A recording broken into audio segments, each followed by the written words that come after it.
Hi, everybody. Welcome back to another edition of VC TV. I'm your host, Kyle Ellicott. We had a great blockchain and crypto today episode just moments ago, all-time highs. We've got Coinbase launching today on the public markets. And we also have some other great news, but we're going to be focusing today's conversation around Africa and the rising opportunities, including fintech. That's why I'm referencing earlier's episode this morning, because there is a lot of financial infrastructure. There's a lot of infrastructure in general that we've talked about in the past here on VCTV that's happening within the region and within the continent of Africa as well. Brought two great investors, co-hosts today, who will be talking us through what they have seen and what they are doing and investing in on the ground as well. And if this is your first time joining, make sure you click subscribe, like today's episode, share it, and also check out the archive on LATOKEN.com to hear from today's speakers and all speakers of the VCTV family of investors from around the world. And definitely say hi as well. We've got the comment box open, so say hi and where you are in the world, and also feel free to ask any questions. We'll do our best to ask them in real time. With that being said, a big thank you to the LATOKEN team and to Maria for making today's episode possible. That being said, I'll introduce our first guest. Joel, welcome back to the show. A little intro and a little background. My pleasure. Thanks, Kyle. Great to see you, Gary, as well. So we are a private equity VC advisory firm based in Hong Kong. And we, for the last 10 years, over 50% of our experiences have been in China. More recently, because of what's happened in China, we've spent a lot more time in India, Indonesia, Vietnam. And we've had a very wide-ranging advisory practice in East and West Africa for the last 6 years. So I think that's as simple as I can say. Simple and easy. I appreciate it, and thank you very much. This is great. And we might dip into India and Vietnam as well, learn a little bit more about what you're seeing there. But before we do, thank you, Joel. Before we do, Gary, welcome back to the show. A little introduction and background for everybody. Yeah, great to be here. Great to see Joel and yourself, Kyle. My name's Gary Fowler, and I'm a serial entrepreneur and investor. I've done 17 companies. Been involved in 2 unicorn on original management team at Click Software, which was sold to Salesforce for $1.35 billion, and also Eva.ai and AIH, our tech company, I started actually 5 years ago today. And that company is now a unicorn, founded that with David Yang. I'm also the co-founder, president, and CEO of GSD Get You Done Venture Studios, a premier AI and quantum venture studio located in Silicon Valley, working throughout the world with one of the focuses is Africa, working with companies in South Africa, Nigeria, Ghana, Kenya, Zambia, and Egypt today to be able to help companies go global using Silicon Valley as a port to the rest of the world. Oh, there's somebody. Hi from Nigeria. It's hi. So, yeah, we just came back a couple of weeks ago. We were in Nigeria. My partner, Derek, was there, and it's just incredible, the amazing talent that's there and the opportunities. So we're looking forward to it. Wonderful. And absolutely hi from Nigeria. So hi, Wisdom. Hi, Amari, who said good evening to us as well from the other side of the world. So this is exciting. Everyone, feel free again to drop in the comments where you are. Say hi. We'd love to hear from you here on VCTV. And also feel free to ask questions for Gary and Joel. They're great investors and also focus on today's topic and the region as a whole. So let's see what we can get. Gary, let's kick it off. You just came back from the region and again from the continent. There's a lot happening from what you've been seeing at all stages. Primarily, it sounds like from our conversations around the early stage. Share with us a little bit of the landscape. What does the picture look like around Africa and all that may be happening in the area? You know, it's so what people don't realize, there's over 1 billion people on the African continent. Just Nigeria alone has 206 million people. So it's a huge place. So what we're seeing the rise of incredible companies. And you're right, fintech. Remember, a lot of the infrastructure, the legacy infrastructure that we have in places like the U.S. isn't there. So they're really starting from scratch and quite frankly, making it extraordinary. So things like mobile payments. So we see, we have a company in South Africa. Actually, She's a Zulu from East Africa that moved to South Africa. Real proud of her, Primu and Tuli. We have a company in Nigeria, Spotter. I just talked this morning with a group out of Zambia, working with Ghana and Kenya and Egypt. And each one of them had a rising opportunity. This morning, I was talking to the company from Zambia, and they're working on record management systems for universities. Some of the things that we take for granted here, but he was saying that a lot of the data that they have is really stored in Excel spreadsheet. And their thing is, how do you tie that with payment systems, Visa, MasterCard, et cetera, and really create streamlined systems. So what I'm on the AI side, it's like in Nigeria, they have AI Saturdays. So they're really focused on artificial intelligence. They have incredible talent there, as throughout most of the African continent. But that talent really, it's, as I say, it's like having a Ferrari in the garage. And if you don't take the Ferrari out of the garage, it's great, but you got to take it out, run it on the track, see what people think of it, have the right drivers in the car. And what we're finding is, it's kind of like Ukraine and Belarus were like 15 years ago. It's at that level, and we're starting to see that really rise. Egypt, of course, has always been a bed of intellectual capacity, and so we're starting to see companies from there come out very, very quickly, and we're excited about it. It's an incredible opportunity to make the world a little bit better place with the democratization of opportunities.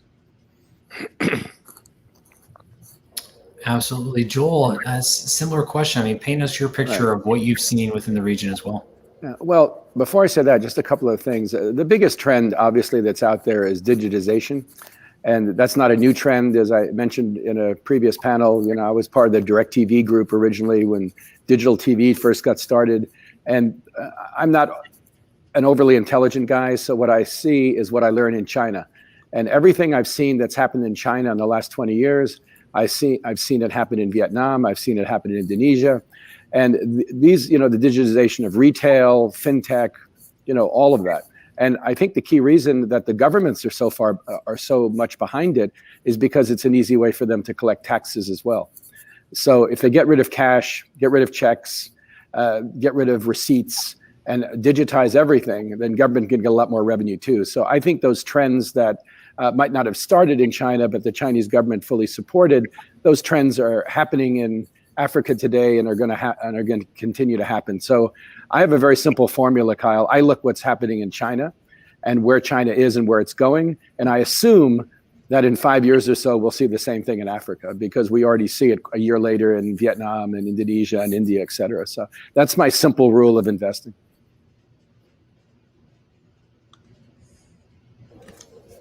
Thank you. But Joel, what is happening within the region? I mean, what are you seeing in terms of maybe activity or industries or companies? If we go a layer deeper, I would love to learn a little bit more. I mean, we've talked high level of fintech, we talk high level of infrastructure. There's got to be much more that's happening. What are you seeing in these areas? Well, I mean, as I was trying to say, due to the smartphone, I think the digitization of retail, we're primarily interested in the consumer and retail part of the business, and technology for us is a tool, to better serve the consumer. So as I've said earlier, digital payments are one of the key things that we're involved in. Delivery systems, which we have investments in. So as I said, the things that we see happening in Africa on the delivery side, they're not as sophisticated as they might be in China, but the same type of thing is happening. So that's what I'm trying to say. I can't really disclose portfolio companies, but I'm just trying to give you an idea that whatever you see happening in China, you're going to see happening in Africa. So if you're going to bet on companies in Africa, look at what's already worked in China, Vietnam, Indonesia, India. Find those kind of companies and bet on them. That's interesting. I mean, with China, in China they have the Greater Bay Area region, which is 11 countries focused on about 70 plus, maybe 80 plus million people right now with different industry focuses. Do you see the same thing happening in Africa as well, where certain countries or regions within the continent are focused on specific industries? So if someone's thinking about building an infrastructure, someone's thinking about building an entertainment, someone's thinking about building an aviation, whatever it may be, or even things like we're talking about normally here on VCTV, whether it be blockchain or crypto, et cetera. Do you see regions like that are more prominent than others? I mean, China is very unique, so that's why I asked this question, and I know India has something similar too. So. I think the closest thing to China in the future is going to be Nigeria, because Nigeria is a big enough market. And a lot of these African markets, as Gary knows, are very small. So it sometimes isn't worth making an investment in Ghana. Even though I love Ghana, it's not big enough compared to Nigeria.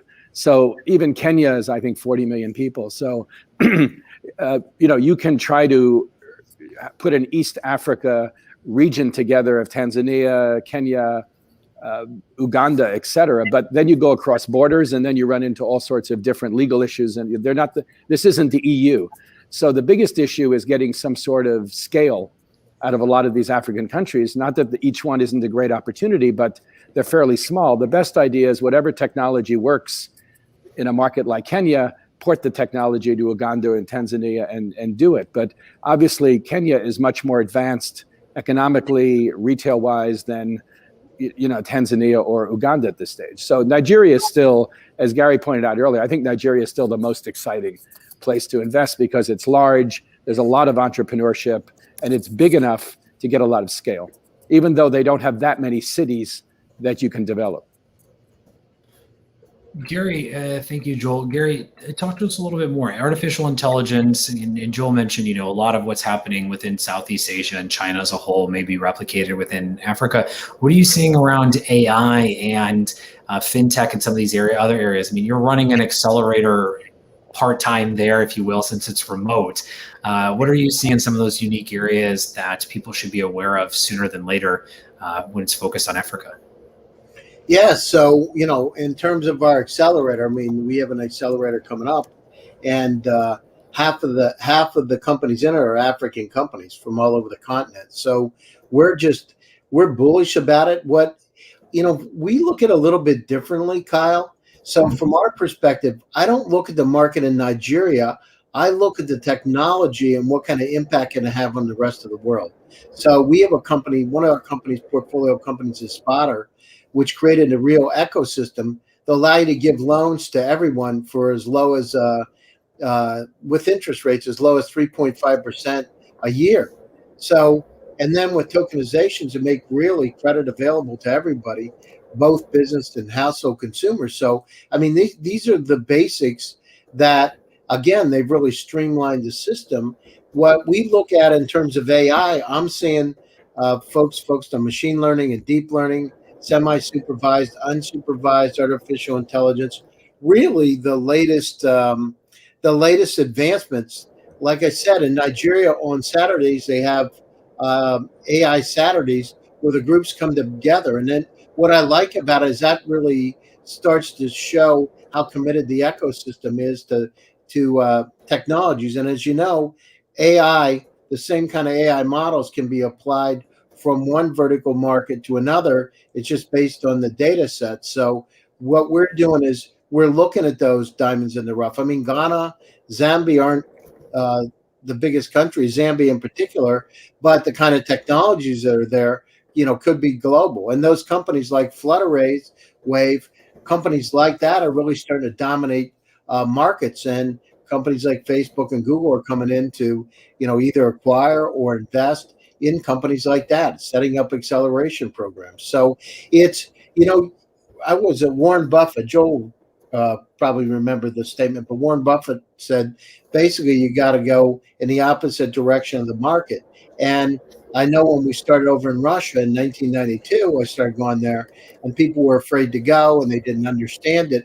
It was an opportunity of a lifetime. There weren't a lot of competitors, and there were a lot of brilliant minds in that region, Ukraine, Belarus, Russia. So same thing in Africa. And you're right, it's not the European Union, and there aren't 300 million plus people, but there are 1 billion people over there with one of the largest youth under 35 populations of the world, and they're moving forward very quickly. Thing is, we want to be part of it. We want to help the change, and at the same time, if we're creating jobs for people, it's really creating an impact. And we're excited about it. Very excited. I'm right there with you. I mean, it's very exciting. There's so much. I mean, when do you think is the right time, and maybe even more so, what is the right method to entering the market within Africa? This is something we've all talked about individually and separately about different regions around the world, right? We're global companies from day one. As soon as you launch your company, you're more global than you may realize. You've got customer bases everywhere, especially now with the way that we're all connected on this digital life that we live. Instantly, you're a global company. But if you're looking to expand to an actual region like Africa, what are some of the advice that you want to give to those entrepreneurs listening and investors? Because investing in a new country, and let alone a new continent as a whole, can be very overwhelming. We saw this with investors moving into Asia at the early stage seed series level as well. There were partnerships, there was a lot of lessons learned, etc. So what advice do you both have for the entrepreneurs looking to expand? And then we'll come back and we'll talk about the investors. So Joel, to you first, what advice do you have for those looking to start building in Africa and maybe setting up teams and operations there? Well, Kyle, just one thing, it's maybe, again, a simple comment, but instead of porting what you have to Africa, I would much rather bet on local African entrepreneurs. We don't deal, our business is not really about startups, it's about scale-ups. So we get involved in businesses in Africa where they're already there and their concepts are proven, and we work with capital to expand and scale them up much quicker. So in my experiences across East and North Africa, we generally don't want to get involved in bringing foreign technologies or foreign retail concepts, consumer concepts to Africa. I think it's a lot better to buy into existing businesses that are there. And also, Africa can be very expensive. So if you're talking about entrepreneurs going there, unless they have a lot of money, they can't spread their capital around the world. So you saw what happened in Asia, spread their money all over the place. Their technology was very easy to copy. They were out executed by Gojek, Grab, and Meituan, and everyone else, and Uber ended up in all those markets. It's better, much better to JVs there. You'll be out executed in the local market by locals. So that's as easy as that can get. Yeah, thank you, Joel. And audience, if you may have had a tough time hearing Joel, I'll just repeat what he said. Is there's an internet delay, it looks like, on his side. So, I mean, working locally with local entrepreneurs and finding, and hiring locally is a huge thing to do, and also a responsible thing to do as well, to what Joel said as well. And then also just paying attention to capital constraints. So not spreading yourself too thin from a product to an expansion to a capital side as well. And really think about how you deploy your capital in these new regions if you're coming from another region. The use case that he gave was Uber and Uber's expansion to Asia and Asia Pacific region as a whole. And some of the issues that they had earlier, and you can do tons of research on this with a quick search online, but some of the issues they had with local competition as well, and not partnering or working or hiring locally, but instead trying to take over the region as a whole. So instead of just inserting dominance, again, summarizing some of Joel's what he said, so these are my words, not his, but instead of putting in local dominance, instead work with the local region, become a part of the local culture, and become a local company, even though you're very global as well. Kyle, one other quick thing I'd say is capital is not as easily available in Africa as it is in other parts of the world. So you don't have thousands of VC funds like you have in China, or Southeast Asia looking for opportunities. So capital is still fairly scarce in Africa, big capital. The big fund, there's some funds there, of course, but there's nothing to the extent there would be in the US or Asia Pacific. So capital is not that easy to come to. If you're talking about small VC investments, yes, but larger capital it's available, but it's not nearly as plentiful as it would be in other parts of the world. So sorry to interrupt. No, for now. For those, yeah, I say that because for those that have been paying attention to how things have moved globally on the venture capital scene, This was not the case in Asia Pacific for a long time, and then it was. And if you look at how capital has moved throughout the Asia Pacific region and all the way even down into Australia, look how it expanded out to India, and India's thriving venture community along with Indonesia's, again, Australia. You've got Vietnam and Thailand that now are seeing, again, in South Korea. You've got these areas that didn't once have that now do. And Africa is just a matter of time. Even South America, Latin America, all of these regions around the world. The point is, it may be small at the moment, but it is growing exponentially because of the way things are shifting and changing in the world as well. So it's very exciting nonetheless. So stay tuned as well. And also, one other fact I will throw out there for Africa, look at some of the big firms. Look at some of the big venture capital groups that have multiple funds, billions of dollars under management, big names. And what you'll find is they're starting to expand to the region. Funds that were once dominant or still are dominant here in the United States, along with in certain areas of Europe, have started to expand and focus new funds solely on Africa. There's a number we can list, but we'll hold that for just a little bit longer. Gary, any thoughts or comments as well for entrepreneurs looking to expand into the region? Yeah, so for entrepreneurs, you need to have a local partner. I mean, it's pretty simple. You got to find somebody that you can trust. Generally, I use somebody that's been friend referral. We just don't go in blindly. And once you do, just like here with VCTV, right? This is one of the ways that you can connect with people all over the planet. So that's what I would do. Entrepreneurs that want to expand. It is a burgeoning market. There are idiosyncrasies in each one of the countries that you have to be aware of. But again, remember, Scott McNeely said to me one time, actually a couple of years ago, we were having lunch, and go to the areas where you fear the most. That's where you're going to learn, and that's where the greatest opportunity is. So if you're afraid of it, you need to understand it, because you won't have as many competitors coming in, and it's really greenfield for some period of time. But you've got to work through, no matter where you are, right? When we went to Russia the first time and we started the first accelerator there, people said it couldn't be done. There were a lot of obstacles, but it's understanding what the local culture is like, and then adapting to that, and then building trust and credibility in the market. Same thing's got to happen in Africa, but it's got to happen a lot faster. Remember, some of the, on the other side of it, some of the most valuable resources in the world are located on the continent. And so on the other side of it, there's going to be money to be able to fuel things at some point in time. And it's already started. The key is, how do you get into those markets, and what can you do, and really creating a beachhead to grow. And if you're afraid of doing it, if you're not really entrepreneurial, and it's fear drives you, don't go to markets like that. Go to mature markets. But if you're open, and you want to do the right stuff, there are funds, by the way. I had Triodos, Stanley from Triodos, a $4.9 billion fund that's invested in Africa. They were on my show yesterday, and he's also on the board of Phillips, and he's the impact member of their board of advisors. I also 2 days ago had one of our board members at GSD is one of the members of the NAACP, Lamel McMorris.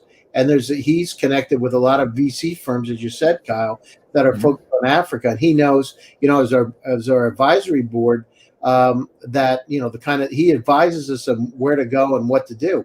It's not easy. It's navigating the course, but again, that's where the opportunities are. You're right, and we also have had Maya from Ingress as well on here. There is capital in the region, and Joel's point too was just saying that it's not as big as venture capital is in some areas, and something just to note. And both made great points as well. I mean, if it's not, if you are looking for a very mature startup environment or business environment, that may not be the right place yet for you, to Gary's point. But on the venture capital side, same thing. There's also great opportunities. So with that being said, Gary, coming right back to you, and then Joel, advice for venture out there.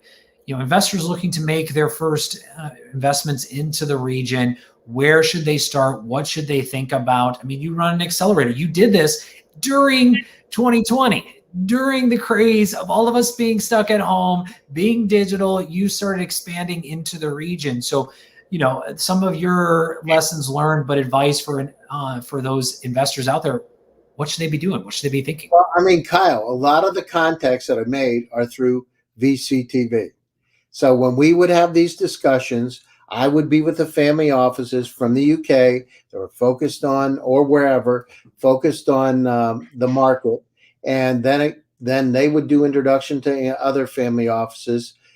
And it's just, that's the way it works. So it's getting the word out that you're interested. You got to put it out to the universe. You know, these are the kind of things we want to do. And your heart has to be in it. In terms of making a dent. I mean, we need to be able to create jobs and opportunities for people to make this world a better place, right? And we want to make it better when we come out, right, than it was coming in. So being able to create jobs so people can feed their families, live a healthier, better lifestyle. And I'm not saying this loosely. I'm putting my money where my mouth is. We're going down through today. So our accelerator that we have is to help those companies go global. You know, I don't ask them for much to come into it, so because we want to help. So I think each one of us has to go down through and look at, you got to plant the seeds if you want to really grow the corn in the field. It's pretty simple. There's a blank field. You go in, plant the seeds. Opportunities are going to come out. Now's the time to be able to plant those seeds. So with entrepreneurs that are out there, so on one side, the African entrepreneurs want to go global. They're building companies that are, you know, doing 50, 80, 100, $500,000 a month and growing a lot. The last company I talked to was growing 20% per month. Of course, it's not going to sustain. But the thing is, and their challenges too are, if I'm in Uganda, how do I grow to the rest of Africa? If I'm in South Africa, how do I go to North Africa? They've got their own challenges. So it's creating that conduit to be able to help them, creating the network and opportunities. So with entrepreneurs in Africa that want to come out, you just got to get the, you know, you got the right stuff. You've proven your product market fit. It works in your particular country.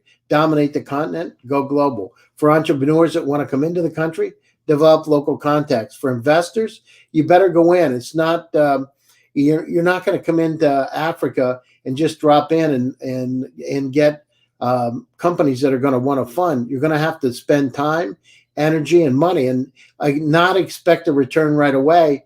Make sure that you're also planting those seeds. So it's like I said, with all the digital transformation. And last year, our business has grown, you know, exponentially, because we can reach people all over the world very, very quickly. I mean, I can't tell you how many places in the world I've touched just today, as we're here, we are, right?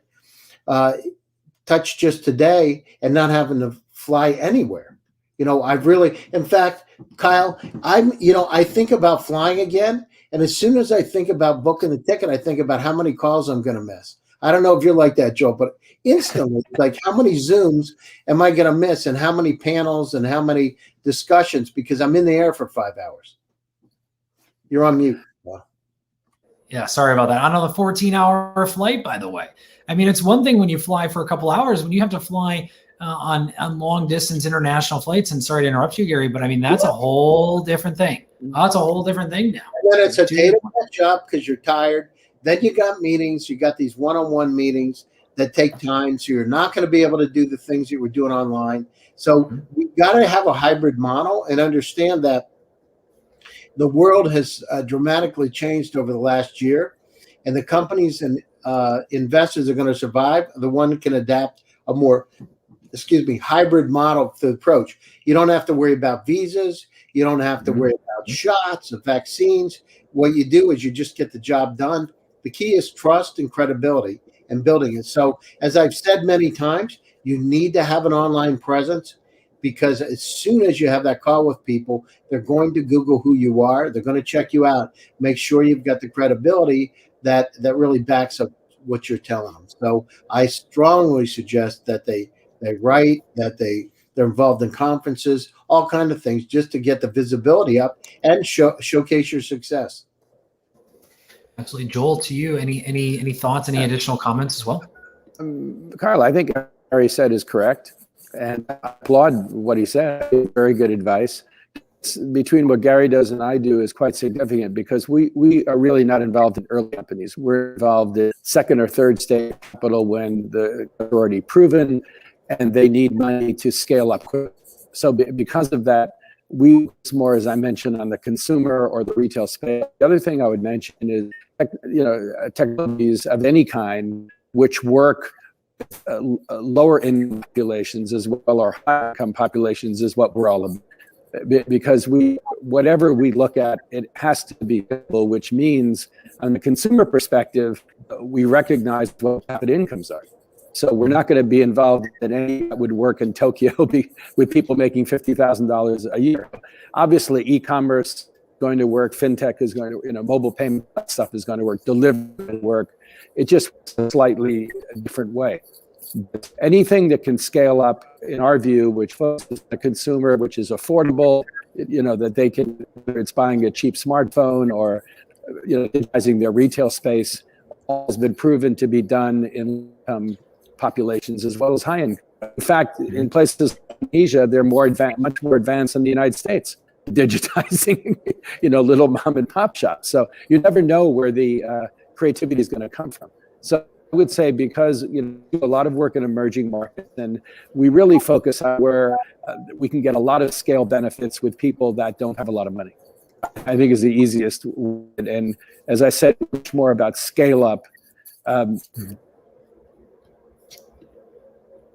think we may have lost Joel there for just a minute. So Joel, if you can hear me, just hold your comments. So Gary, I do want to be sensitive of time today. I want to come. I think these are great points. This is a very exciting discussion. There's much more to be discussed that might be better offline for those looking to start entering the region or building in the region and want some support as well. So closing thoughts, Gary, anything else you want to get out there to the world? And then also, where can they find you to connect online afterwards?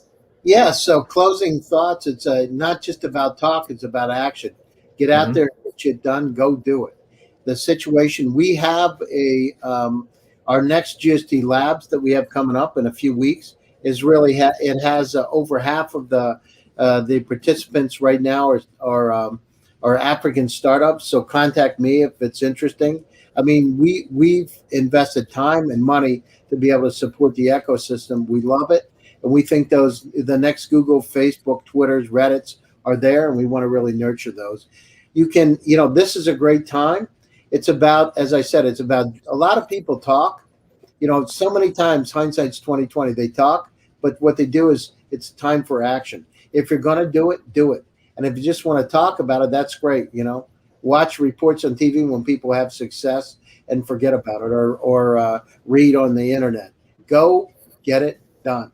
There's incredible opportunity. Remember, intellectual capacity is evenly spread around the world, but opportunities are. Our job as part of the humanity is to be able to distribute those opportunities so each one of us can partake and make this planet a little bit better. And I'm not saying it loosely. I mean, I'm taking out of my money out of my pocket to support it. So you can reach me, Gary Fowler, on LinkedIn. You can reach me on Twitter. Love to hear from you. African startups, we love you. Go out and get them. Get this stuff done. We're behind you. Let's make the world a better place.